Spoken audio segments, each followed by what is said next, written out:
Hi there, I'm Christine Dunbar from speechmodification.com, and this is my Smart American Accent training. In this video, we're going to look at some reductions in English, and this is a way to speak more like a native speaker, sound fluent, and to recognize and pronounce words the way we say them in spoken English versus the way they look in written English. So we're going to look at a series of words: or, are, your, for, and our. Basically, these are all are words or are diphthong words that change in fluent speech. So if I'm just saying the word or by itself, I have the or sound, the or diphthong. But if I'm saying it in real connected speech where it's not stressed, it changes to more of an sound. It reduces from or to .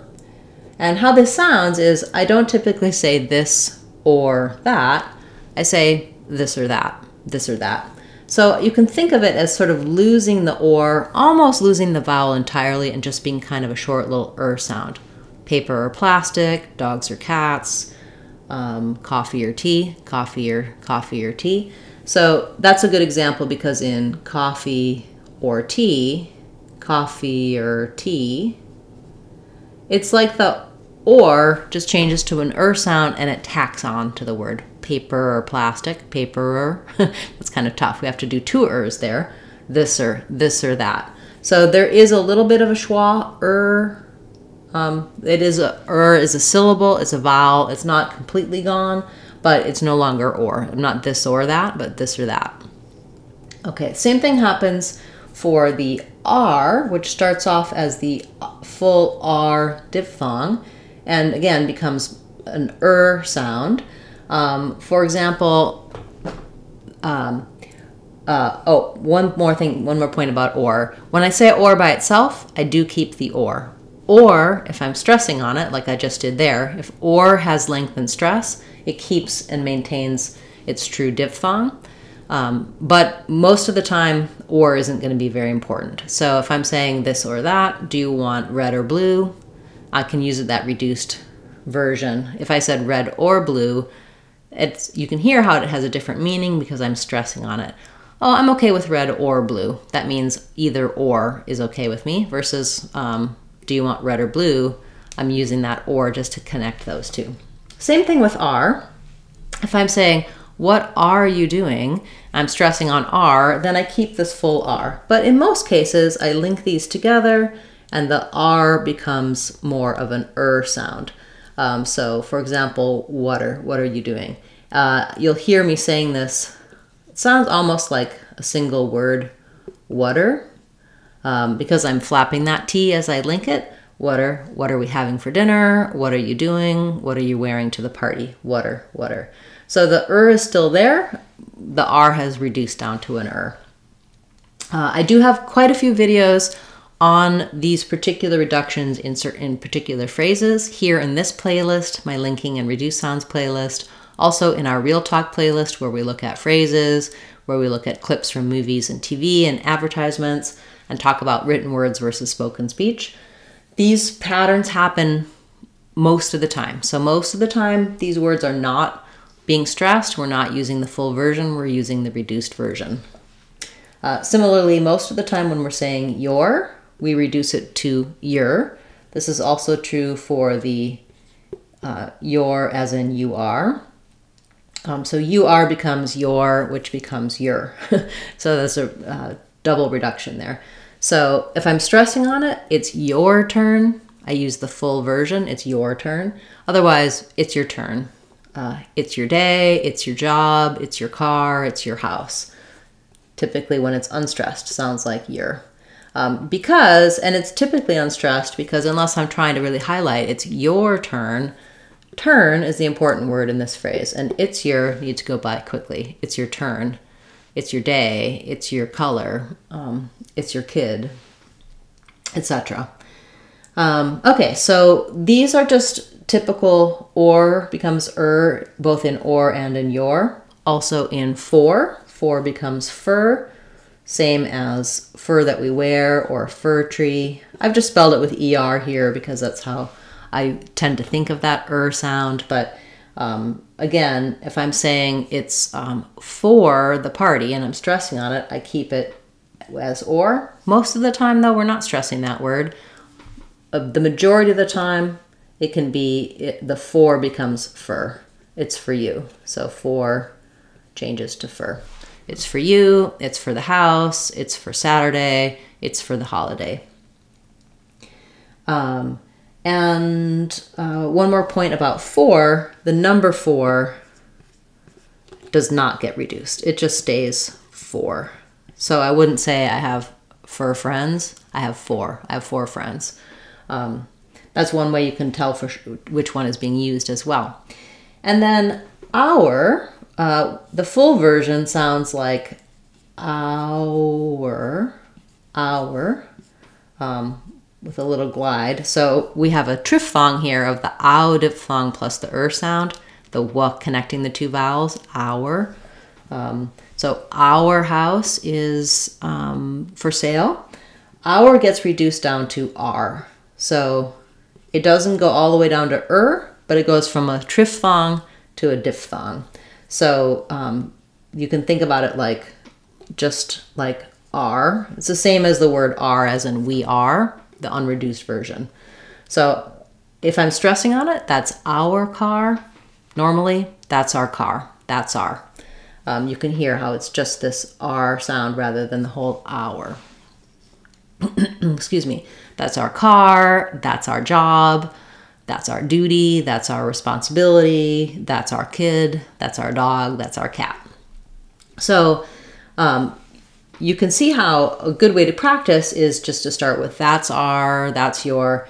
If we start with the word, you can also start with just the word our car, our house, our village, our town, our city. We still use it reduced in that way as well. But if you're thinking, if you're trying to say our blank, when we're holding on a word because we're thinking, then we don't reduce it. So if I'm saying that's our, what do you call that thing? Then I use the full our because I need time and I want to keep that clear vowel. So it's good to practice with another word before the word. Also, know what you're going to put in the blank. So if I'm trying to say, practice with it's your, and I want to practice using my reduced your, what I should do is make sure I know what I'm going to say. Because otherwise it'll sound like it's your, and then I'm not getting that natural practice for the reduction. We don't reduce if we're holding on it. So fill in the blank first and then say the full phrase. For example, computer, it's your computer. Day, it's your day. Glass, it's your glass. Coffee, it's your coffee. Because the it's your should be fast, unstressed, and reduced, and the thing that goes in the blank is our stressed word. That's the one that has the clear vowel and more length. That's why we reduce, because in a phrase like this, even if especially in a longer phrase, if I had something like, I think it's your car. Car has about the same length as I think it's your. So if we're going to be able to say those words that quickly, I think it's your car. I think it's your car. That I think it's your, that's why it gets reduced so that we can go quickly. Because when we have to say your, there's more movement, it's more tense, it takes more, it's more challenging versus it's your. It's a simplified movement, which is why it happens. It's for speed and fluency. I think it's your car. So it's not like we sat down one day and said, let's not say are anymore. Let's say let's not say your, let's say your. It just happens because of efficient, fluent speech.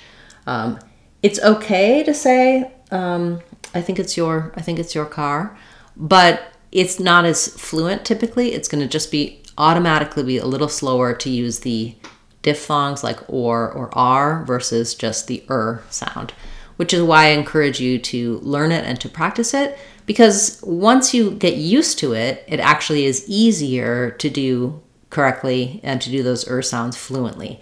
It doesn't seem easier at first because you're used to seeing the way the words are spelled and knowing that the correct pronunciation for this word is or and this word is are. So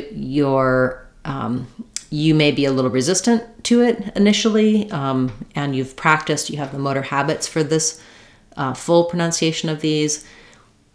Do try practicing and repeating to move to the reduced versions if you're interested in sounding more like a native speaker, and also if you're wanting to be better understood.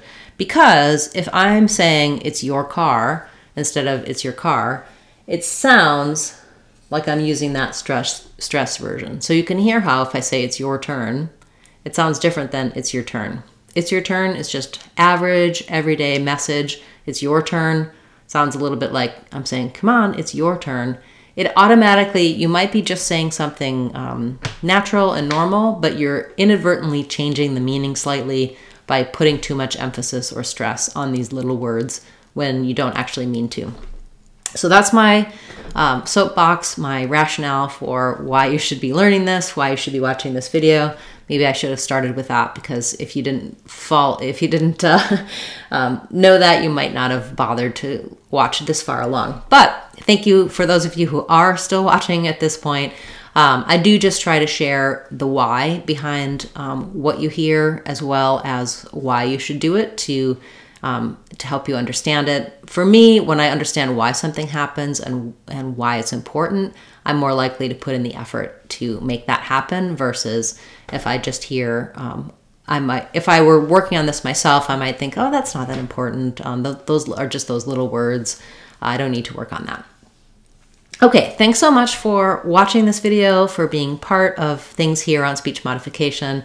If you have questions about this topic, questions about reductions and linking, feel free to put those in the comments. Of course, you can also ask other questions, make requests for words that we'll cover in our Word of the Day series and in our other playlists on this or any of my videos. I do go through the comments and answer your questions, share resources, and add your words to my list if I don't already have a video for you. Again, thanks so much for watching. You can get more help for reduced sounds and linking in our playlist, as well as in our Real Talk playlist and our Real Talk course on speechmodification.com. That's our advanced course looking at this type of lesson, this type of class, and teaching you to use these techniques in your speech to improve your fluency and your American accent.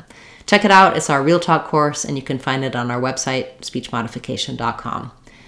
Thanks so much for watching, and I look forward to seeing you in our next class. I'm Christine Dunbar from speechmodification.com. Remember, if you want to sound like a native speaker, you can do it. speechmodification.com. Bye, everyone. Hope to see you again soon.